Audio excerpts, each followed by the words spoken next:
ലോകമെമ്പാടുമുള്ള എല്ലാ മലയാളികൾക്കും നമസ്കാരം. ഞാൻ RJ അഞ്ജലി.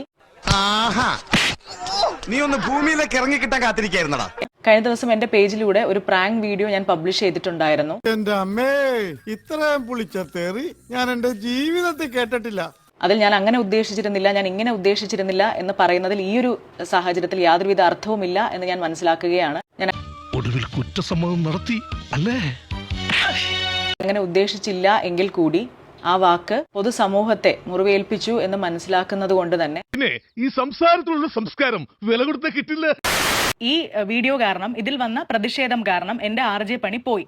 അങ്ങനെ തന്നെ വേണം. അല്ല, രാശിപ്രകാരം അങ്ങനെ വന്നേ പറ്റുള്ളൂ. യാതൊരുവിധ ഉപകാരവും ഇല്ലാത്ത വ്യക്തി സമൂഹത്തിന് വേണ്ടി ഇവൾ എന്ത് ചെയ്തു എന്നാണ് ചോദിക്കുന്നത്. എടാ, നിനക്ക് എന്തെങ്കിലും ഒരു കഴിവുണ്ടോ? നിനക്ക് കലാപരമായിട്ടുള്ള കഴിവുണ്ടോ? നിന്നെ 4 പേര് അറിയുമോടാ നാറി? എന്റെ പേജിലൂടെ വിദ്യാഭ്യാസ ആവശ്യങ്ങൾ ഇന്നും നിറവേറ്റുന്ന കുട്ടികളുണ്ട്, ചികിത്സാ സഹായം ലഭിച്ചവരുണ്ട്.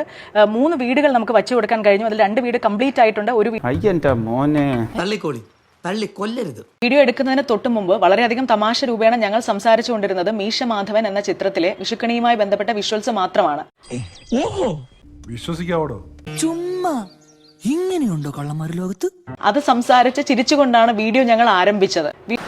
അതിന് കാശുവല്ലമാണ്. അല്ല, വിളിച്ച വ്യക്തിയുടെ തൊഴിലുമായി ബന്ധപ്പെട്ട ഒരു അധിക്ഷേപം രേഖപ്പെടുത്തണമെന്നോ അദ്ദേഹത്തിന് അങ്ങനെ ഇൻസൾട്ട് ചെയ്യണമെന്നോ ഞങ്ങൾ ഒരു തരത്തിലും വിചാരിച്ചിട്ടുണ്ടായിരുന്നില്ല. വിഷമിച്ചിട്ട് കാര്യമില്ല, വരാനുള്ളത് വഴി തങ്ങില്ല. ഇതിനൊക്കെ എന്താ വേണ്ടെന്നറിയോ? അവന്റെ മുഖം പിടിച്ചിട്ട് തേക്കാത്ത ചുമരും അങ്ങടും ഇങ്ങടും ഇട്ടങ്ങോട്ട് തെറ്റ് ചൂണ്ടിക്കാണിച്ച എന്നെ തിരുത്താൻ ശ്രമിച്ച എല്ലാ പ്രിയപ്പെട്ടവർക്കും ഹൃദയത്തിന്റെ ഭാഷയിൽ നന്ദി. മേലിൽ ഇത്തരം സംഭവങ്ങൾ പറ്റാതെ സൂക്ഷിക്കുക. അഥവാ പറ്റിപ്പോയെങ്കിൽ എവിടെങ്കിലും ചെന്ന് നാറാതെ ഇവിടെ വരിക. അപ്പൊ എല്ലാം പറഞ്ഞ പോലെ